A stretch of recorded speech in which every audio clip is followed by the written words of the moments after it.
Hello दोस्तों, स्वागत है आप सबका मेरे यूट्यूब चैनल सीजी संसार में। हम महिला बाल विकास विभाग की योजनाओं के बारे में चर्चा कर रहे थे।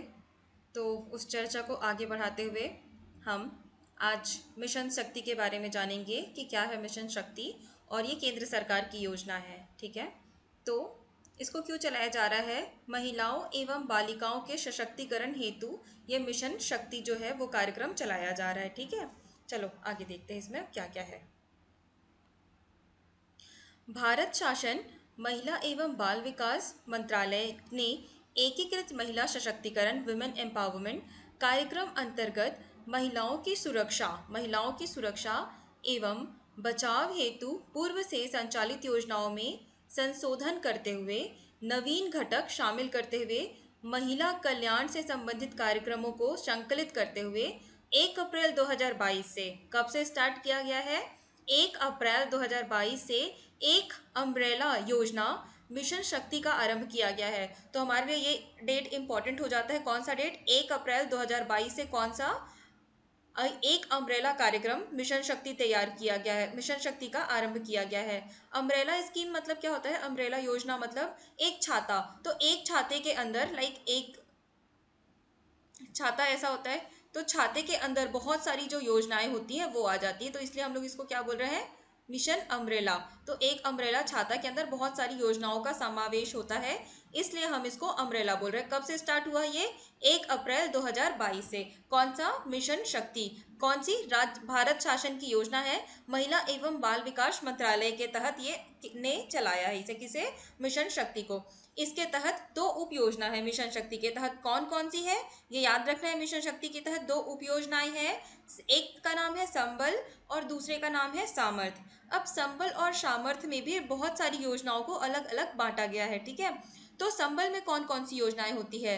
संबल उप योजना में महिलाओं की संबल उप योजना में महिलाओं की सुरक्षा एवं संरक्षण हेतु सखी वन स्टॉप सेंटर, महिला हेल्पलाइन, बेटी बचाओ बेटी पढ़ाओ बस इतना ही है। ठीक है, संबल उप योजना में महिलाओं की सुरक्षा और संरक्षण हेतु सखी वन स्टॉप सेंटर, महिला हेल्पलाइन नंबर, बेटी बचाओ बेटी पढ़ाओ। अब सामर्थ्य उप योजना में क्या क्या आता है? महिलाओं के सशक्तिकरण हेतु प्रधानमंत्री मातृ वंदना योजना, हब महिलाओं का सशक्तिकरण, शक्ति सदन एवं सखी निवास आदि शामिल है। ठीक है, तो मिशन शक्ति को क्या किया गया है? मिशन शक्ति को 2 भागों में बांटा गया है। एक का नाम दिया गया है संबल, एक का नाम दिया गया है सामर्थ्य। मिशन शक्ति को 2 भागों में बांटा गया है, एक का नाम है संबल, दूसरे का नाम है सामर्थ्य। ठीक है, 2 उप योजना में बांटा गया है। तो संबल में कौन कौन सी योजनाएं आती है? संबल में आती है सखी वन स्टॉप सेंटर, महिला हेल्पलाइन नंबर और बेटी बचाओ व बेटी पढ़ाओ। और सामर्थ्य में कौन कौन से आते हैं? प्रधानमंत्री मातृ वंदना योजना, हब महिलाओं का सशक्तिकरण, शक्ति सदन एवं सखी निवास। ठीक है, अब हम देखते हैं मिशन शक्ति में क्या क्या है। मिशन शक्ति में सामर्थ्य का प्रधानमंत्री मातृ वंदना योजना के बारे में जानेंगे हम। इसमें क्या है? महिलाओं को आज भी अल्प पोषण प्रतिकूल रूप से प्रभावित करता है। अल्प पोषण मीन्स कुपोषण ही है वो। देश में हर तीसरी महिला अल्प पोषित है। कितनी भयावह स्थिति है! देश में हर तीसरी महिला अल्प पोषित है तथा हर दूसरी महिला रक्ताल्पता से पीड़ित है, मतलब उनमें रक्त की कमी है। अल्प पोषित माता अधिकांशतः कम वजन वाले शिशुओं को ही जन्म देती है। जब कुपोषण गर्भाशय में ही शुरू हो जाता है तो यह पूरे जीवन चक्र में चलता रहता है और ज्यादातर अपरिवर्तनीय होता है। आर्थिक और सामाजिक तंगी के कारण कई महिलाएं गर्भावस्था के आखिरी दिनों तक अपने परिवार का जीविका अर्जन करना जारी रखती हैं। इसके अलावा अपने बच्चों को जन्म देने के बाद वक्त से पहले काम करना शुरू कर देती हैं, जबकि उनका शरीर इसके लिए तैयार नहीं होता है। तो इन सब चीज़ों को देखते हुए जो हमारी केंद्र सरकार है, उन्होंने 5,000 रुपये की राशि प्रदान करने की बात कही है, जिसका हम लोग क्या नाम देते हैं? प्रधानमंत्री मातृ वंदना योजना। ठीक है, प्रधानमंत्री मातृ वंदना योजना में 5,000 रुपये प्रदान करने की बात की जाती है। किनको? जो माताएं किनको पैदा 5,000 रुपये की राशि आवंटित की जाती है। किनको? महिलाओं को। क्यों? प्रथम जीवित संतान के लिए। और ये किन किन को मिलता है? ये केवल ऐसी महिलाओं को मिलता है जो कि केंद्र सरकार या राज्य सरकारों या किसी भी सार्वजनिक उपक्रम में कार्य नहीं करती हो, केवल उन महिलाओं को मिलता है जो केंद्र सरकार में कार्य करती हो या जो राज्य सरकार में कार्यरत हो या जो सार्वजनिक उपक्रमों में कार्य करती हो, जो नियमित रोजगार में है, उन महिलाओं को ये लाभ नहीं मिलता है। ये लाभ केवल इन जो ये तीन बताए गए हैं, केंद्र सरकार, राज्य सरकार और सार्वजनिक उपक्रम में जो काम नहीं करती हैं, तो उनको छोड़कर बाकी जितनी भी गर्भवती महिलाएं हैं एवं स्तनपान कराने वाली माताएं हैं, उनको ये मिलता है। क्यों मिलता है? प्रथम जीवित संतान के लिए 3 किस्तों में 5,000 रुपए राशि का भुगतान किया जाता है। किसके तहत? मिशन शक्ति के सामर्थ्य योजना के तहत, प्रधानमंत्री मातृ वंदना योजना के तहत 5,000 रुपए कितने किस्त में? 3 किस्त में मिलता है। ठीक है, कितने किस्त में मिलता है? 3 किस्तों में मिलता है। ठीक है। भारत सरकार द्वारा जारी मिशन शक्ति की मार्गदर्शिका के अनुसार इस वित्तीय वर्ष 2022-23 में योजना अंतर्गत महिलाओं को प्रथम संतान के जन्म पर 2 किस्तों में राशि 5,000 एवं द्वितीय संतान के जन्म पर एक मुश्त 6,000 रुपए की राशि देय होगी, जिसे लागू किया जा रहा है। और वर्ष 2000 अब तक कैसे मिलता था? 3 किस्त में मिलता था, लेकिन इस साल से 2022-23 से इसमें जो राशि है 5,000 की, वो केवल 2 किस्तों में मिलेगी। और अगर द्वितीय संतान जो है वो बालिका, इसका मतलब लड़की जन्म लेती है, तो उसमें क्या होगा? 6,000 रुपए की एक मुश्त राशि मिलेगी। पर शर्त क्या है उसके लिए? जो दूसरा संतान होना चाहिए वो बच्ची होना चाहिए और उसके लिए 6,000 रुपए की एक मुश्त राशि मिलेगी। ठीक है, आगे देखते हैं। अब हम बात करेंगे मिशन शक्ति के तहत संबल योजना के तहत। मिशन शक्ति के 2 उपयोजना थे, एक संबल, एक सामर्थ्य। सामर्थ्य में अभी हमने देखा कौन सा योजना देखा? प्रधानमंत्री मातृ वंदना योजना, जिसमें क्या था? 5,000 रुपए की राशि थी प्रथम संतान के लिए, जो कि 2 किस्तों में। और अगर दूसरा जो बच्चा है वो लड़की होती है तो उसमें 6,000 रुपए एक मुश्त मिलेगा। अब मिशन शक्ति के तहत हम संबल योजना की बात कर रहे हैं। तो इसमें क्या योजना है? बेटी बचाओ बेटी पढ़ाओ योजना। इस योजना के बारे में आप सब तो जान ही रहे होंगे, पर एक बार पढ़ लेते हैं। भारत शासन पूरे देश के 100 चयनित जिलों में बेटी बचाओ बेटी पढ़ाओ योजना दिनांक 22 जनवरी 2015 से लागू किया गया है। तो बेटी बचाओ बेटी पढ़ाओ कब से स्टार्ट किया गया है? 22 जनवरी 2015 से। छत्तीसगढ़ में सर्वप्रथम रायगढ़ जिले को चयन किया गया था। जब ये योजना स्टार्ट हुआ था तब छत्तीसगढ़ में सबसे पहले रायगढ़ जिले का चयन किया गया था। कब? 2015 में। उसके बाद बीजापुर जिले का वर्ष 2018 में चयन किया गया था। ठीक है, याद रखिएगा, सबसे पहले रायगढ़ जिले का चयन किया गया था, फिर दूसरे बार में बीजापुर जिले का चयन किया गया था, जिसमें प्रति जिला ₹50 लाख रुपए के व्यय का प्रावधान रखा गया था। मतलब हर जिले को 50 लाख रुपए दिया जाएगा, जिसके तहत बेटी बचाओ और बेटी पढ़ाओ योजना के तहत, ताकि वहां पे लिंगानुपात में सुधार लाया जा सके।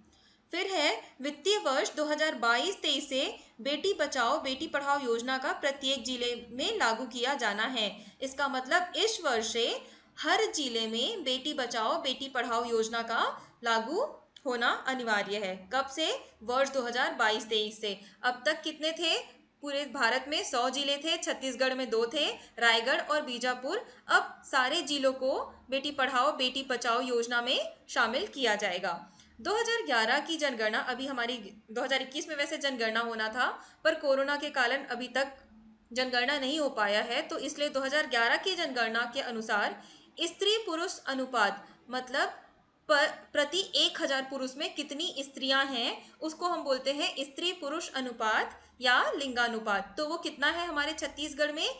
पर 1,000 पुरुषों के पीछे 991 महिलाएं हैं। ये जो रेशियो है वो हमको याद रखना है। इसको लिंगानुपात भी बोलते हैं, स्त्री पुरुष अनुपात भी बोलते हैं। इसका मतलब है कि 1,000 लड़कों में कितनी लड़कियां हैं, जिसको हम क्या बोलते हैं? स्त्री पुरुष अनुपात या लिंगानुपात। ये कितना है? 1,000 पुरुषों में 991 है, तो हमको याद रखना है ये। ठीक है। और 2001 की जनगणना में क्या था? 1,000 पुरुष थे, जिसमें महिलाएं कितनी थी? 989 थी। ठीक है, कितनी थी? 989 थी। अब दूसरी ओर 2011 की जनगणना अनुसार बाल स्त्री पुरुष अनुपात मीन्स 0 से 6 वर्ष की आयु में कितने हैं? कितने लिंगानुपात है?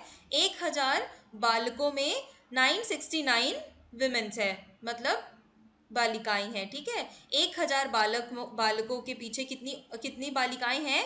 969, ठीक है। ये है बाल स्त्री पुरुष अनुपात। इसको क्या बोलते हैं हम लोग? बाल स्त्री पुरुष अनुपात या फिर बाल लिंगानुपात भी बोलते हैं। जबकि 2001 की जनगणना में ये कितना था? 975, 975 था, ठीक है। उसके बाद हम इसमें देखते हैं इस योजना का उद्देश्य क्या है। कौन सी योजना का? बेटी बचाओ बेटी पढ़ाओ का। तो इसका उद्देश्य है बच्चों के जन्म के समय लिंग चयन तथा विभेद को समाप्त करना, बालिकाओं की उत्तरजीविका व उनकी सुरक्षा सुनिश्चित करना, बालिकाओं की शिक्षा को सुनिश्चित करना। क्योंकि इतने सारे स्टीरियोटाइप्स हमारे समाज में आज भी मौजूद हैं कि बालिकाओं को पढ़ाया नहीं जाता है, तो इसलिए उनकी शिक्षा को सुनिश्चित करना।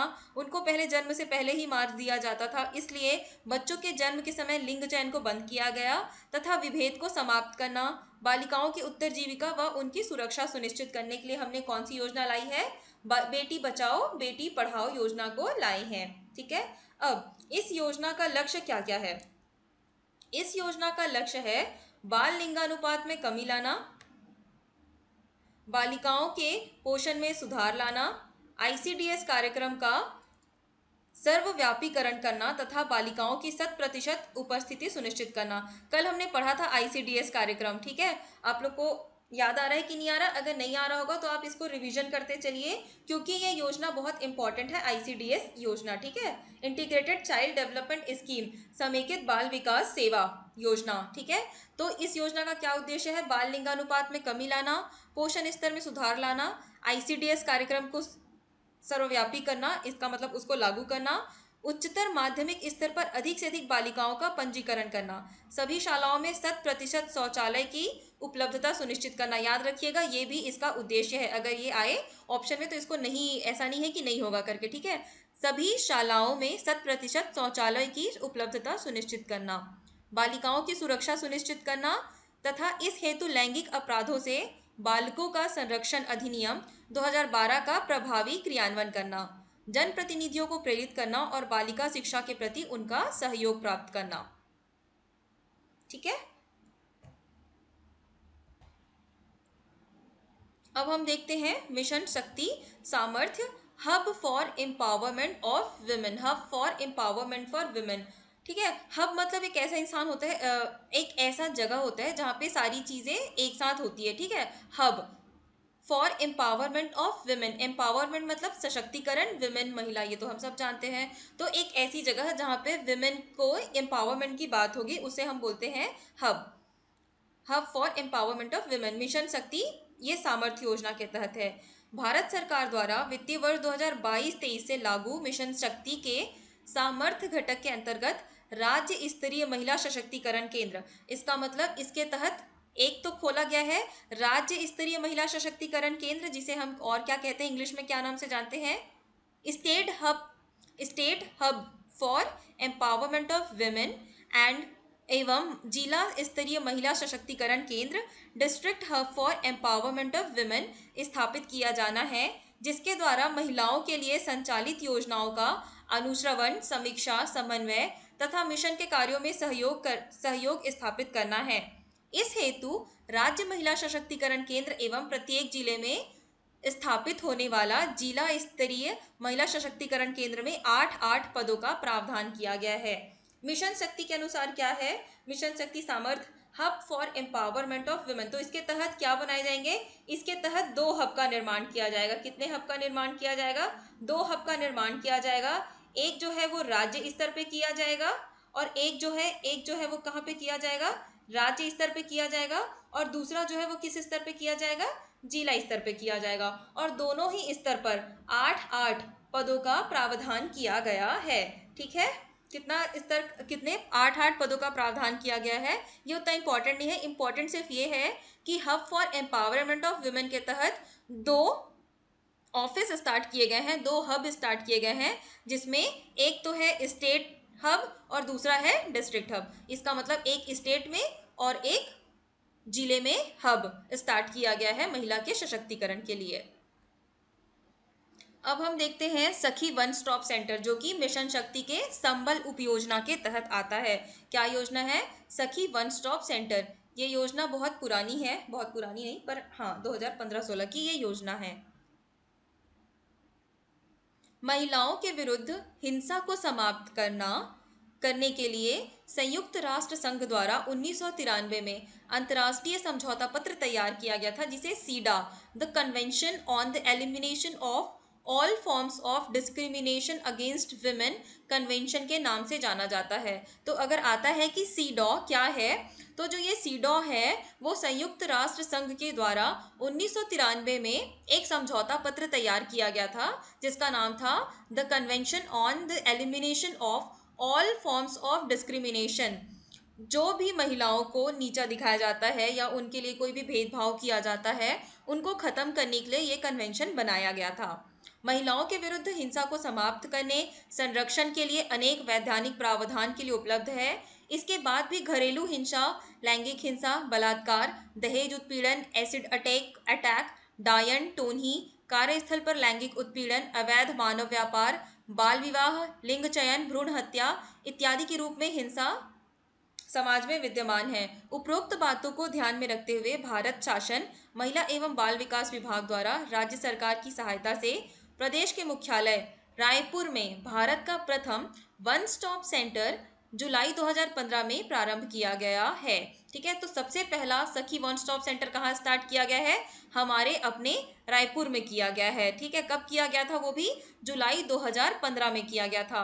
सबसे पहला सखी वन स्टॉप सेंटर हमारे अपने रायपुर में किया गया था। कब? जुलाई 2015 में किया गया था। ठीक है, वन स्टॉप सेंटर में सभी वर्ग, धर्म, संप्रदाय की विवाहित, अविवाहित, विधवा, परित्यक्ता महिलाओं, बालिकाओं, 18 से कम उम्र की बालिकाएं भी सम्मिलित हैं।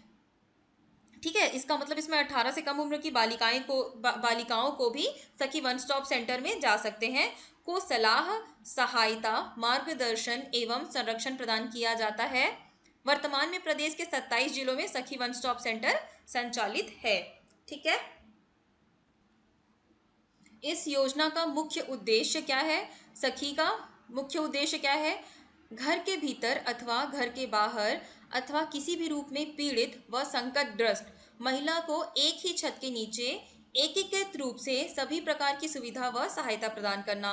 इसका मतलब कि एक ही छत के नीचे महिलाओं को जो भी उनको सहायता चाहिए वो उपलब्ध कराना ही सखी वन स्टॉप सेंटर का मुख्य उद्देश्य है।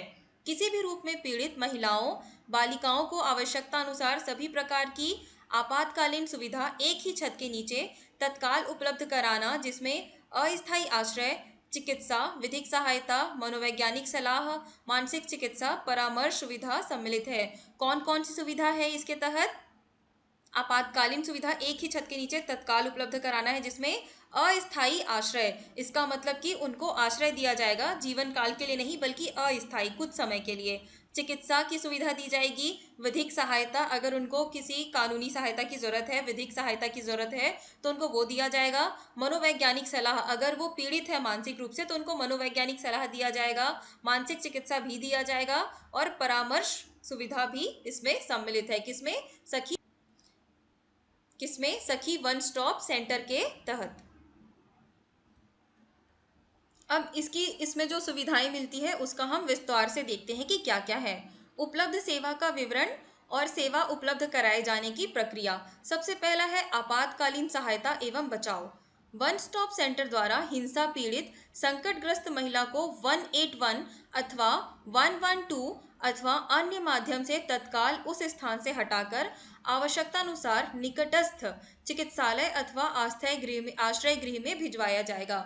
अगर इमरजेंसी में कुछ हो जाता है महिला को या किसी भी लड़की को 18 वर्ष से कम उम्र में, जैसे हम इसमें पढ़े थे कि वो भी इनमें इंक्लूड होती हैं, तो ऐसे लोगों को 181 पे कॉल करके या 112 में कॉल करके या किसी भी अन्य माध्यम से जो उस समय हमको उपलब्ध हो पाएंगी, उनके अनुसार उनको आवश्यकता अनुसार अगर उनको चिकित्सालय की जरूरत है तो हॉस्पिटल में ले जाया जाएगा, अदरवाइज उनको आश्रय गृह जो भी उनके लिए बनाया गया होगा वहां लेके जाया जाएगा। फिर दूसरा है चिकित्सकीय सहायता। हिंसा से पीड़ित महिला को निकट के हॉस्पिटल में भेजकर उनकी चिकित्सकीय जांच तथा चिकित्सा सुविधा उपलब्ध कराई जाती है। इस प्रक्रिया में स्वास्थ्य एवं परिवार कल्याण विभाग भारत शासन द्वारा जारी निर्देश एवं प्रोटोकॉल का पालन किया जाता है। चिकित्सकीय सहायता, अगर वो पीड़ित है महिला हिंसा से, तो अगर उन्हें चोट आई है तो उनको जो निकटतम पास के जो हॉस्पिटल है वहां ले जाया जाएगा और वहां उनका चेकअप कराया जाएगा। ठीक है, और यहाँ कौन से भारत शासन द्वारा जारी जो दिशा निर्देश है उन या वो प्रोटोकॉल है उनका पालन किया जाएगा। महिला को एफआईआर, डीआईआर, एनसीआर दर्ज कराने में सहायता उपलब्ध कराना। वन स्टॉप सेंटर द्वारा इस प्रक्रिया में आवश्यकता अनुसार सभी प्रकार की सहायता आवेदक महिला को दी जाती है। फिर मनोवैज्ञानिक सामाजिक परामर्श, सलाह व सहायता। महिलाओं की आवश्यकता को ध्यान में रखते हुए दक्ष परामर्शदाता की सेवाएं वन स्टॉप सेंटर में आवश्यकता अनुसार उपलब्ध है। परामर्शदाता द्वारा उचित रीति नीति से महिला का आत्मविश्वास जागृत करने, वांछित सहायता व सलाह देने तथा महिला अधिकारिता के सभी अवयवों से अवगत कराने की कार्यवाही की जाती है। फिर उसके बाद आता है विधिक सलाह सहायता विधिक सलाह सहायता या विधिक परामर्श। ठीक है, जिसमें क्या होता है, हिंसा से पीड़ित महिला अथवा विधिक सहायता की जरूरतमंद महिला को सलाह, प्रकरण दायर करने में मदद तथा अभियोजन को प्रकरण की संक्षिप्त जानकारी दी जाती है। जो भी इसके तहत क्या होता है कि विधिक सहायता दिया जाता है। जो विमेंस अपने लिए वकील नहीं ला पाती है उनको फ्री में वकील उपलब्ध कराया जाता है, और अगर ऐसा नहीं होता तो उनको जो भी विधिक सहायता चाहिए वो उनको दिया जाता है। प्रकरणों को यथासंभव समय सीमा में समाप्त करने के लिए सभी स्टेक होल्डर्स को प्रावधानों के अधीन अनुरोध किया जाता है। ठीक है, फिर आपातकालीन आश्रय सुविधा, ये हमारे लिए बहुत इंपॉर्टेंट है क्योंकि वन स्टॉप सेंटर में 5 बेड की व्यवस्था होती है। कितने बेड की? 5 बेड की व्यवस्था होती है, जिसमें पीड़ित महिला को अधिकतम 5 दिवस तक अस्थायी आश्रय दिया जाता है।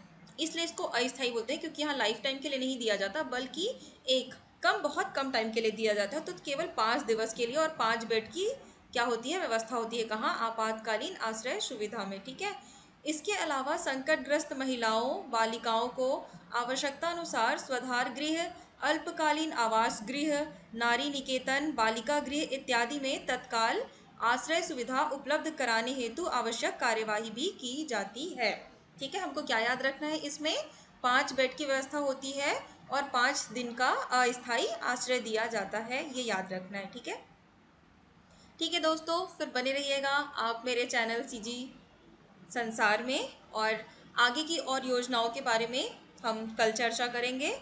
तो थैंक यू।